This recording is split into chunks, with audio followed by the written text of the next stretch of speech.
بسم الله الرحمن الرحيم الحمد لله رب العالمين والصلاة والسلام على أشرف الأنبياء والمرسلين سيدنا محمد وعلى آله وصحبه أجمعين. Alhamdulillah, we begin by praising Allah subhanahu wa ta'ala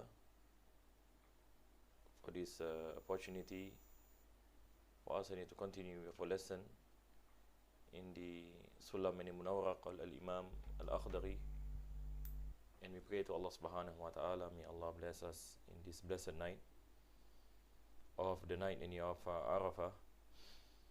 May Allah make this lesson any reason, may Allah forgive any our sins, and may Allah answer our prayers, and may Allah protect us from all difficulties, trials and tribulations in dunya and akhirah. And we pray that Allah bless us in husnul khatimah and get us with our Prophet sallallahu alaihi wasallam yawm al-qiyamah. Ameen ya rabbal alameen.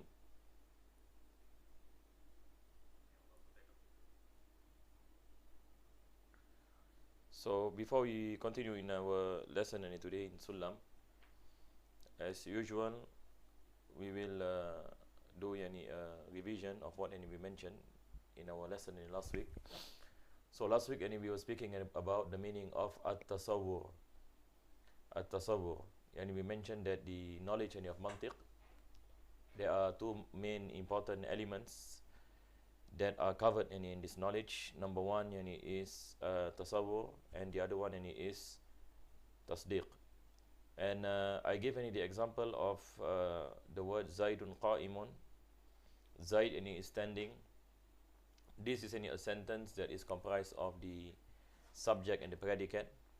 In mantiq we call it mawdu and mahmul. So mawdu is a subject, which is Zaid, and mahmul is a predicate that explains the subject, where in this case it is standing. So Zaid is part of tasawwur, meaning we are in need to understand or what is the first thing that comes into our mind when we hear the kalima Zaid. So this is the meaning of tasawwur. Likewise, when we say is standing, this is tasawwur. And then we have the binding, we have the nisbah, that's what we mentioned. Zaid is standing. So Zaid is part of tasawwur. Is standing is part of tasawwur, where in Arabic we call it apprehension. It's part of apprehension. And then the nisbah, the binding and factor between the subject and the predicate, this is also any part of tasawwur. So when it comes into the faith, that whether we believe that Zaid is standing or not standing, then this comes to the part of affirmation. So when we say Zaid is standing, and you believe you saw Zaid is standing, for example, with your own eyes, now you have come into a conviction or an affirmation. This meaning is called tasdiq. So tasawwur is apprehension, tasdiq is affirmation. So you need to apprehend before you affirm. You need to apprehend something before you affirm. You need to understand the sentence. You need to understand the nisbah, the binding and factor. You have to understand the subject. What is the sentence speaking about? We have to understand the predicate. What does the predicate explains regarding the subject? Once you have these three types of apprehension, now these are the conditions of affirmation. These are the conditions of affirmation. And last week I spoke about the difference between the school of the Hukama and the school of Al-Razi. Al-Imam Fakhruddin Al-Razi, he has a different opinion. He said that number one, number two, number three, that is the subject, the predicate, and the binding and factor, it is part of affirmation. Whereas the scholars of the Al-Hukama, they say that number one, number two, number three, these are conditions of that affirmation, and the prevailing judgment, the mu'tamad in mantiq by our Islamic scholars, is the viewpoint of the Hukama and not the viewpoint of Al-Imam Razi. Despite Imam Razi is what he is, one of the great scholars of Islam, especially in the areas of logic, in the areas of mantiq. But here our scholars give preference to the school of the Hukama. So now when we go back any to this part, bit any number 22 or poem any number 22. So let us look any what any the author any mentioned here. We covered this last week. He said, "Wama ila tasawwurin bihi wusil yud'a biqawlin sharihin faltabtahil." Wama ila tasawwurin bihi wusil, yani an expression any that reach any the objectives and your apprehension. Yud'a biqawlin sharih, yani if you have a type any of apprehension that explains an entity and explains any a particular meaning, then in mantiq any they call it qawlun sharih. In mantiq any they call it qawlun sharih.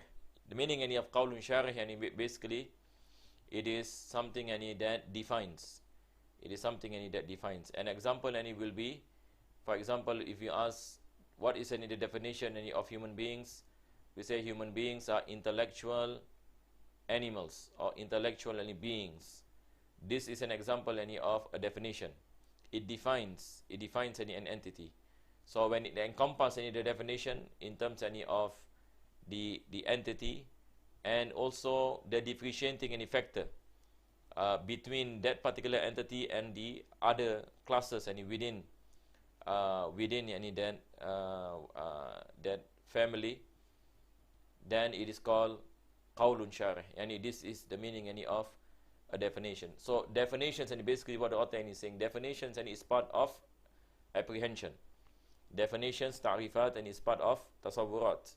So one of the objectives of learning about definition and learning any about how to make any definition is to come any to a state where we have a complete form any of apprehension, so that you do not mistake any in thinking by having any the wrong definition. So this is one of the objectives of learning the chapter of apprehension. That is any to understand definition.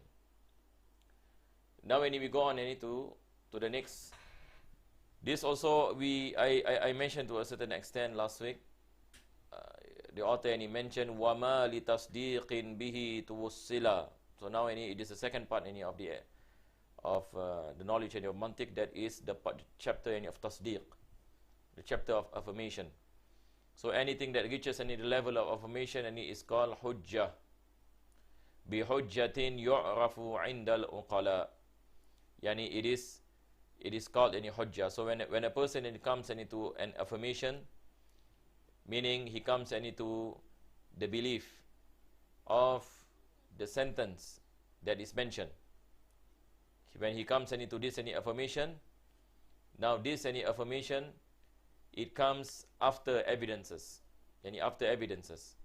Yani for example, if a person initially is in doubt as to whether the universe is contingent or the universe is not any contingent, and it is said to him that one of the evidences that the universe is contingent is that it is subjected to change. So this particular person he ponders upon the universe, and he looks at this change that is happening in the universe. So he comes to the conclusion that the universe is contingent. So this is tasdiq, meaning he comes into a state of affirmation.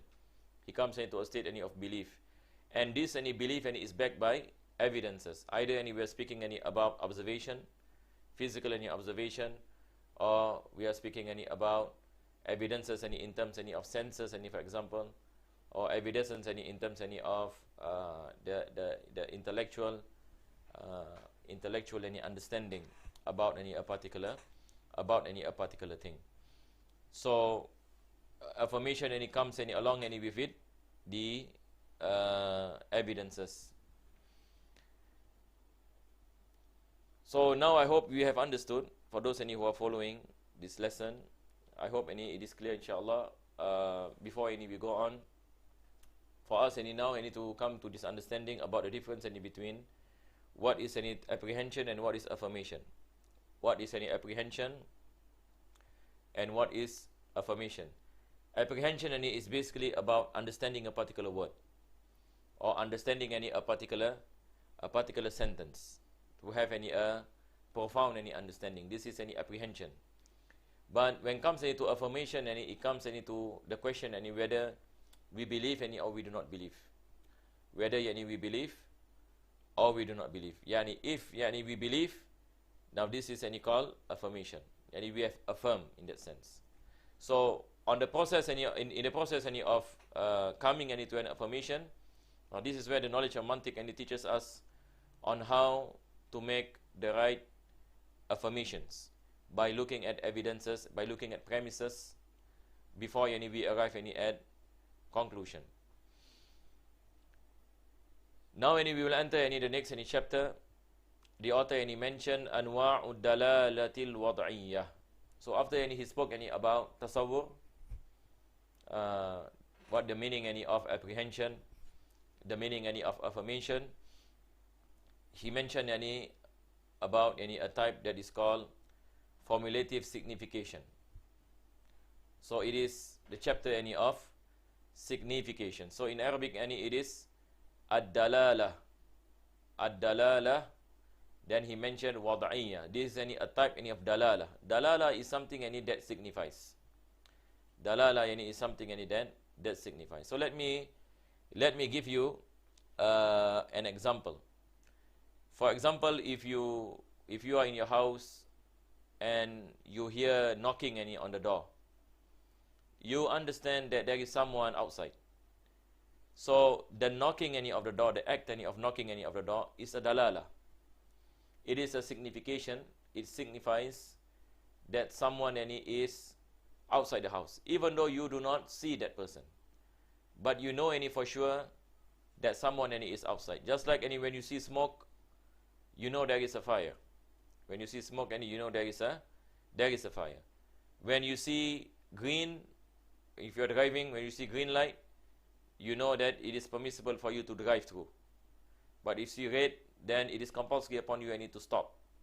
So this is a type of signification. Sometimes signification can be in the intellectual form, meaning when you see smoke you know there is fire. This is intellectual, based on what you call it, observation and thinking. Sometimes it is based on nature. For example, if you see the sky is black in color, you know that it is going to rain. And likewise pertaining to science. Sometimes it is what you call it, it is something that is not spoken, like hand signals. For example, when we do this, we say everything is okay. This is a dalalah. This is a signification, it gives some form of understanding or some form of information. Sometimes signification can be in a form of speech. For example, sometimes we use terminologies, like in fiqh, when we say al-hadath, this is a terminology. So it has its own signification that is mentioned, that is placed by the fuqaha, by the jurists. When we speak about engineering, for example, engineers have their own form of terminologies. For example, if they use the term electrical, what is the meaning of this term? If they use the term electronics, what is the meaning of this term? A doctor also have their own, doctors also have their own terminologies. So words that are used that carry a particular meaning. So significations can be of many forms. It can be in an intellectual form, dalalah aqliyyah.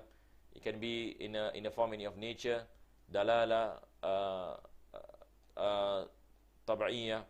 It can be in a form of speech, dalalah lafziyah, and it can also mean in a form of signals. These are dalalah that are non-verbal. So these are so many of the examples that the author will speak about.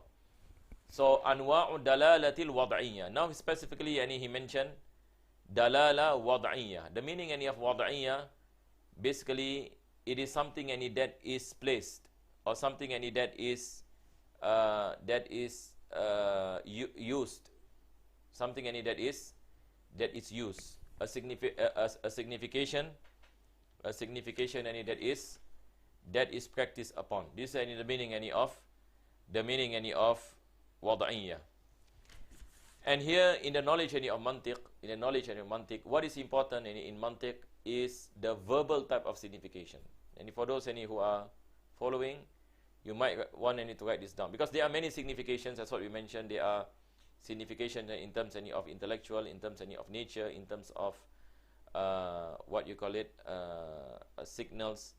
But what is concerned the scholars of mantiq is a verbal type of signification of wadiayyah that is placed or that is formed as a terminology where has a significant meaning to it. So this is the thing that is accepted as an importance by the scholars of mantiq. So other forms of significations is not that important for them. Okay, so this is like a chart. I will just go through this. On my end, it's not really clear.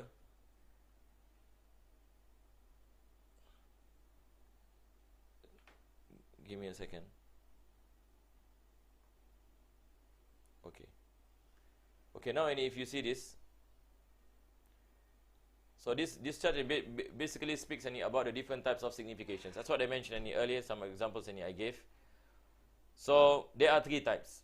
There are three types of signification. So number one, we have the wadiayyah. Wadiayyah is something that is termed as something that is termed when you give a particular term to a particular thing. For example, you give a particular term of chemistry, for example. In science, when scientists speak about chemistry, what do they mean?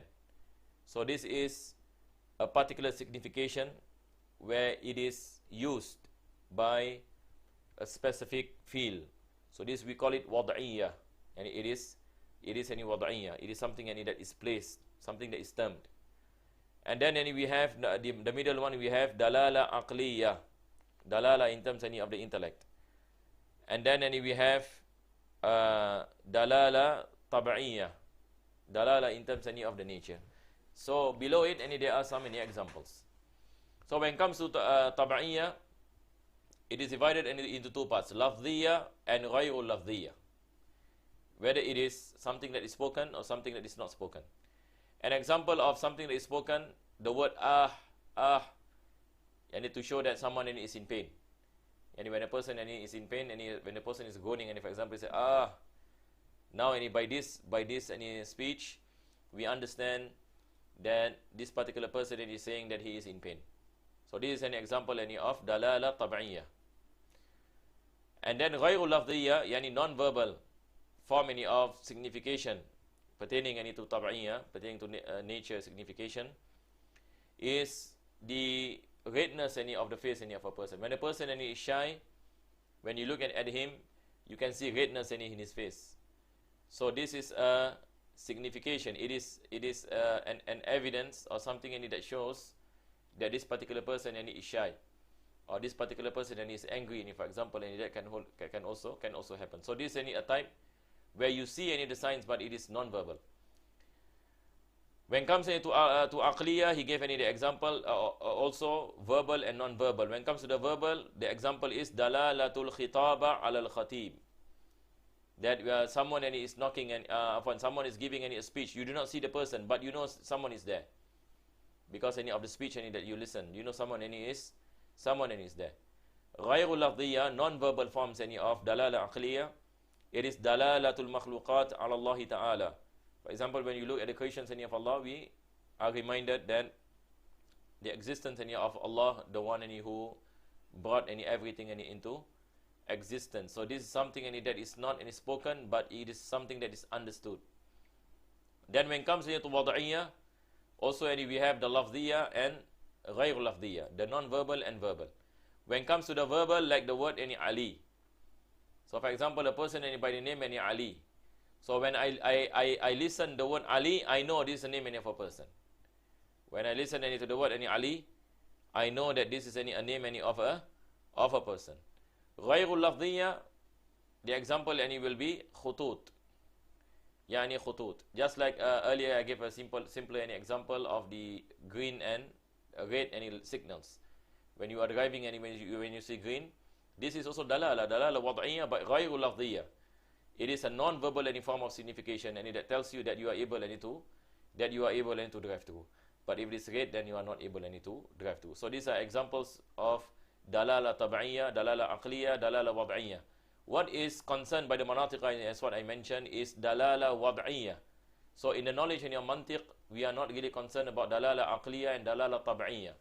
But what we are concerned is dalalah wadiayyah. We are concerned any of words and terminologies that are used, and especially lafziyah, not the ghairu lafziyah, the one any that is spoken. Because this is a knowledge in your mantiq, any we focus any on the dalalah wadiayyah lafziyah. This is what in the author meant. So it is dalalah wadiayyah lafziyah. This is the subject of mantiq. The rest any are not. But these are the types any basically. Later on anyway, we will understand any more when we go further yani into Sullam. So this is an example. So I wrote this down. Types any of significations. So we have wadiayyah. I term it as formulative signification.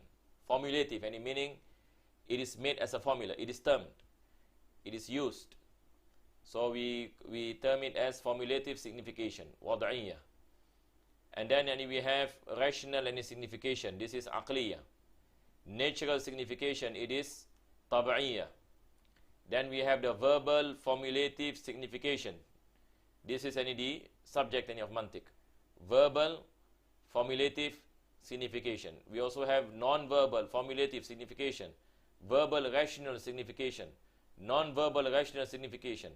Verbal rational signification. Non-verbal rational signification. Actually, it is what you call it.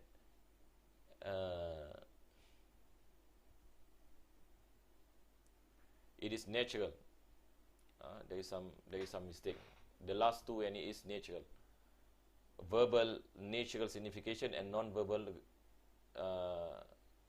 natural and not rational. So it is repeated. So these are the three types of the significations, and it is divided into two parts. One is verbal and one is non-verbal, as what we mentioned earlier in our chart. So this is an extension of what we mentioned. Aqliyyah, any rational signification, the indication of change that shows created beings. That when beings are subjected to change, it shows that they are contingent. Tabiiyyah, natural significance, is the example, and it will be the indication of rain, which results in the presence of vegetation. Redness as a sign of blushing, or yellowish as a sign of tear. Wadiayyah, formulative, an example, and it will be hand signals to indicate yes or yes or no. This is a sign of wadiayyah, formulative signification. And then when it comes to the verbal, we have verbal aqliyyah. The example will be the presence of a speech indicates the existence of the speaker behind a wall. Tabiiyyah, the natural signification is the significance of the sight which indicates any pain. Wadiayyah, formulative significant word. The word which signifies a lion, which signifies a wild animal. So as what I mentioned, what is important in mantiq is verbal formulative signification. This is going to be the top topic of our study in the chapter of tasawwur. The formulative significance is the main part where the scholars of mantiq focuses. That is why the author mentioned it specifically in this chapter. He then mentioned the types of formulative signification. So after that, the author goes on to speak about this type of signification. That is a verbal type of formulative signification. As for the non-verbal formulative signification and or other types of significations like rational and natural, they are not included in mantiq. Aywa. So now we go on. So now for the interest of those who are learning any Sullam, as I mentioned in my first class, I believe that Al-Imam Al-Akhdari, Al-Imam Abdul Rahman Al-Akhdari, the author of Sullam Munawraq, he made this compilation of Sullam from the Isaruji of Al-Imam Al-Abhari. I mentioned this in my first lesson, if I'm not mistaken. So, and I mentioned also that along the way, that we will also introduce the Isaruji of Al-Imam Al-Abhari. And if you go back to the Isaruji of Al-Imam Al-Abhari, it starts off from here. Because if you read for example, Isaruji, it speaks about Dalalah Mutabaqa, Dalalah Tadammuniyah, and Dalalah Iltizamiyah. So this is where the Sullam in comparison with the Isaruji of Al-Imam Al-Abhari, and it starts. So it starts at point number 24 of one. That's what you see. That's what you see here. Inshallah, after this, I will show the Isaruji of Imam Abhari on the screen. But before that, we look at what the author is saying here. So now, the author is saying Dalalatul Lafzi. Now, he goes specifically to speak about Dalalatul Lafzi. So remember, the knowledge of mantiq, it emphasizes on Dalalah Lafziyya wadiayyah. Dalalah Lafziyya. So knowledge and mantiq speaks about a verbal form of signification that is formulative. That is formulative. Dalalatul Lafzi, and this kind of signification is divided into a few parts. This is what he's going to say. So he said that Dalalatul Lafzi, if you have a verbal signification of a particular word, for example, then it is divided into ala ma wafaqahu. If that particular word explains the whole essence of the meaning of that particular word or that particular sentence, this is called Dalalah Mutabaqah. This is called Dalalah Mutabaqah. What is the meaning of Dalalah Mutabaqah? Yani, for example, if a person asks you, what is the meaning of insan? You say, Al-insan huwa al-hayawanun natiq. Yani, human being is an intellectual being. Human being is an intellectual, or we say intellectual animal.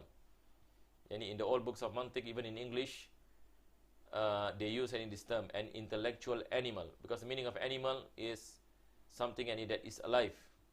Something that is alive. We can say in our words, for example, being, we say insan, human beings are intellectual beings, or intellectual animals. So when we say intellectual beings, it encompasses the whole of the human being. It encompasses the meaning of the whole essence of the human being. The whole essence of the human being. So this kind of signification, of indication, it clarifies the complete form of the word that is described. So in Mantiq, we call it Dalalah Mutabaqah. That this form of signification, it encompasses the whole meaning of that particular entity. So this is called Dalalah Mutabaqah. So what is the difference now? Now I give you another example, hopefully it becomes clear. For example, if I say, I repair my house. I think this example will be easier for some of you. For example, if I say in English, I repair my house. What does it mean? Does it mean that I repair the whole house? The whole house and its contents. And when we speak about house, we have doors, rooms, living room, toilet, correct or not? Storeroom. All this is part of a house. So the house as a whole, if I say I repair my house, does it mean that I repair everything in my house, or I repair part of my house? This is the thing. So this is not Dalalah Mutabaqah. If we say Dalalah Mutabaqah, we are saying the whole house. But when I say I repair my house, what is meant here is not Dalalah Mutabaqah, but it is called Dalalah Tadammuniyah. This is the second part after this that we will cover. I just mentioned this example so that we are able to understand some of these things. Dalalah tadammuniyah. Tadammuniyah is the opposite of mutabaqah. If mutabaqah, yani we say complete, tadammuni is part of. Tadammun. Yani from the word dimnun. Dimn yani is part in Arabic language. So, this kind of significance, it speaks any about a part any of a particular thing, not any the whole. Although any I use the word house, which means when you speak about dalalah mutabaqah, it speaks about windows, inclusive of windows, inclusive of doors, inclusive of everything any that is within in the house is dalalah yani mutabaqah. But if I say I repair any my house, what I meant is dalalah tadammuniyah, not dalalah mutabaqah, because it is impossible that I repair the whole house. Meaning, what you call it, from everything any that is present. Unless any, if you say that, for example, someone any build a house any from scratch. If someone any build a house any from scratch, that can mean any dalalah any mutabaqah. But to say any I repair the house and is there to repair any the house, so we can understand that it is dalalah tadammuniyah and not dalalah mutabaqah. We are speaking any about part any of the house. So we have this dalalah mutabaqah and we have dalalah tadammuniyah. This is any the second part. Inshallah, after this we will give any some more examples.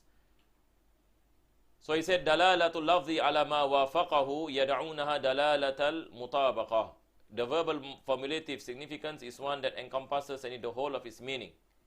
It is termed as coincidental signification, mutabaqah, by the manatiqa. Any something any that encompass any the meaning.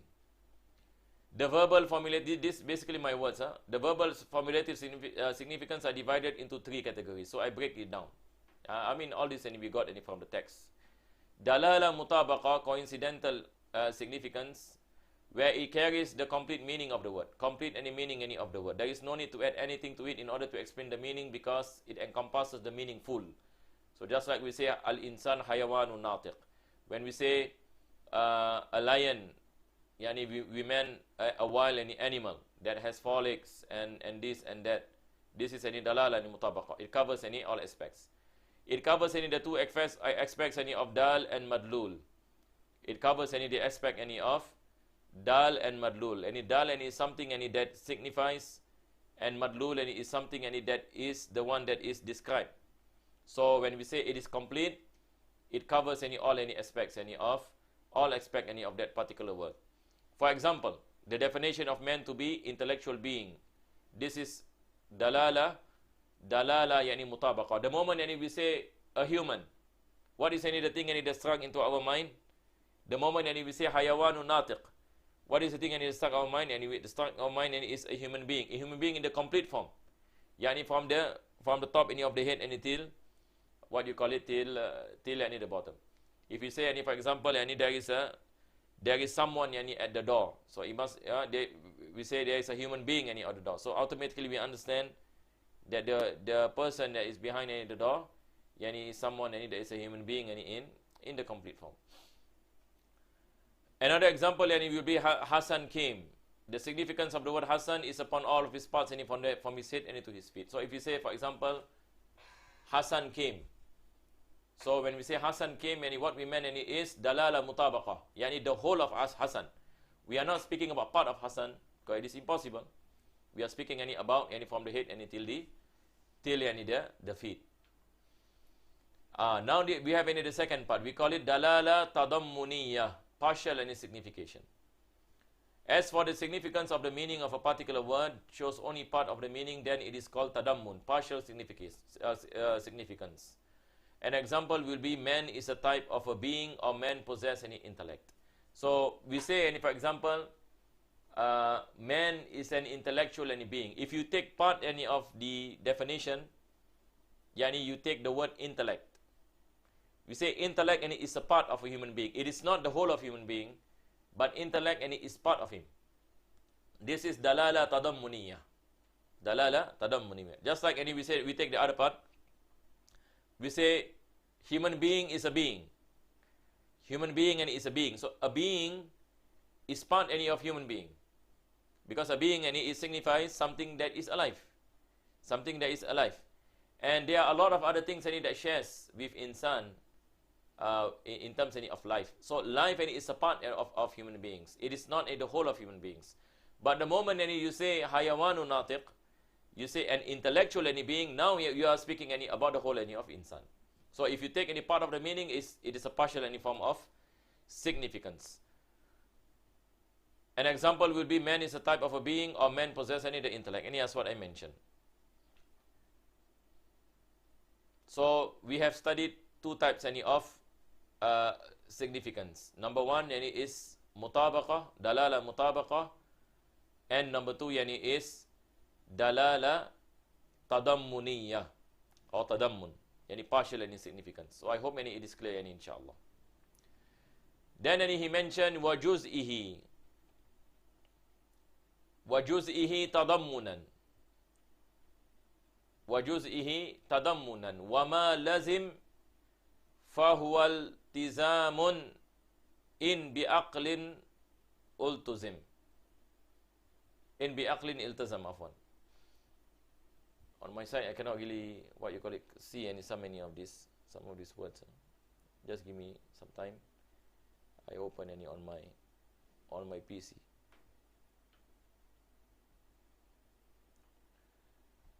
Now the author is speaking about the last type of this form of significance. What did he say? He said,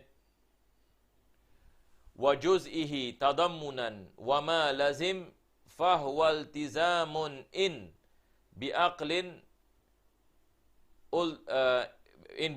iltazam. An expression that indicates part of its meaning is termed as tadammun. That's what we mentioned. Partial significance, and it's called tadammun. And as for the one that always have a constant indication to the meaning is termed as iltizam. Dalalah iltizam, if it can be deduced by the mind. For example, if I say human being, if I say any human being, so automatically I understand that this human being has some characteristics. For example, that he is able to write, that he is able to speak, that he is able to see. So this form of significance is, we call it dalalah iltizamiyah. Dalalah iltizamiyah. We say it has a constant indication, a constant indication. Just like when we say a house, automatically we understand that there is a street, that there is a street that leads into the house. How do we understand this? This is through iltizam, the constant form of indication. Because it is impossible to what you call it, to imagine a house without any path leading to it, without any roads leading into it. So we say this is dalalah iltizamiyah, from the word lazima. Lazima like a must, something that must take place. So this is an example. I wrote this down. The third type of verbal formulative signification. So again, we are in the part where we are speaking about verbal formulative signification. It's called the associative significance, iltizam. A simple example will be the word blindness, and is associated to sight. The moment, for example, we use the word blindness, what do we mean? Automatically, we understand that that there is no sight. The moment you say someone is blind, meaning he cannot see. The moment you say he can see, that means he's not blind. How do we know? This is iltizam. This is a clear indication, constant indication. This is what it means. The meaning which indicates is the inability. Inability to see always stays vivid in the mind, because it is impossible that these two is in existence at the same time. We cannot be saying someone is blind and can see at the same time. This is mustahil. This is the what you call it, the occurrence of two contradictories. But the moment we say someone is blind, meaning he cannot see. The moment we say he is not blind, meaning he can see. So there is no need for us to say, for example, someone is blind, no need for us to say he cannot see, because it is understood. How do we understand? Because this form of signification is iltizamiyah. The moment we say he is blind, automatically we deduce that he does not have any sight. So this is an example of dalalah, iltizam. Likewise, we say that when we speak about house, when you speak about a house, there must be a street that leads to the house. How do we understand this? Even though we do not know what the street is it, but we know there must be a street. How do we come into this understanding? It is by dalalah iltizam, because the moment we use the word house, we understand that there is a road that leads into the house.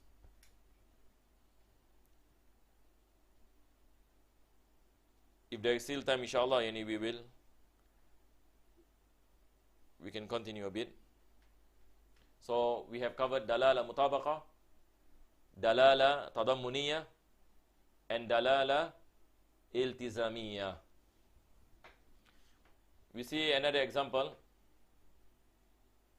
This is basically in the chart. We have a lafz murakkab mufrad. Inshallah, next week we speak about this.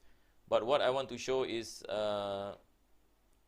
the matan of Isaruji. Let us see the matan of Isaruji. So this is the matan of Isaruji, just to show you the beginning of this matan of Al-Imam Al-Abahari. He said, Al-lafzu dalu ala tamami wa ma wudi'a lahu. The first thing that he mentioned in his Isaruji is dalalah mutabaqa. He speaks about dalalah wadiayyah lafziyah. So the thing about the Sullam of Al-Imam Al-Akhdari, in the introduction and also in the first phase of the explanation of mantiq, is far much clearer. Meaning he spoke about a few things before speaking about dalalah mutabaqa, because he explains the meaning of dalalah and the difference of the different types of the dalalah, and the thing that concern the scholars of mantiq. Before that, he spoke about the ruling of learning mantiq and so on. But when it comes to Isaruji, straight away, as you can see, the author speaks about dalalah mutabaqa in the beginning. So he said, bil mutabaqa wa huwa ala juz'ihi. Wa huwa ala juz'ihi. Bit tadammuni in kana lahu juz'un. So this is a difference between mutabaqa and tadammun. Mutabaqa speaks about the whole of a particular thing, whereas tadammun speaks about the juzu, part of that particular thing. Wa ala ma yulazimuhu fi dhihni bil iltizam. And something that is understood as a clear indication, then it is called as al-iltizam, the dalalah iltizamiyah. Then he gave example, kal insani, as the word al-insan, fa innahu yadullu ala al-hayawani natiq. This bil mutabaqa, he said. Hayawanu natiq, the complete meaning of the complete human being, that he is an intellectual being. This is dalalah mutabaqa, is what we mentioned before this. And then wa ala ahadihima bit tadammun. Ala ahadihima, if you take out hayawan and natiq. Hayawan itself is part of insan. Natiq is part of insan. So this is dalalah tadammun, partial signification. And then he mentioned wa ala qabil ta'allum wa sina'atil kitaba bil iltizam. That when you say human beings, meaning human beings are able to learn, human beings are able to write, human beings are able to speak. This is dalalah iltizam. Dalalah iltizam. Then he says, summa lafzu imma mufrad wa imma murakkab. Inshallah, next week we'll cover this. Wa sallallahu ala sayyidina Muhammadin wa ala alihi wa sahbihi wa sallam. Walhamdulillahi rabbil alamin.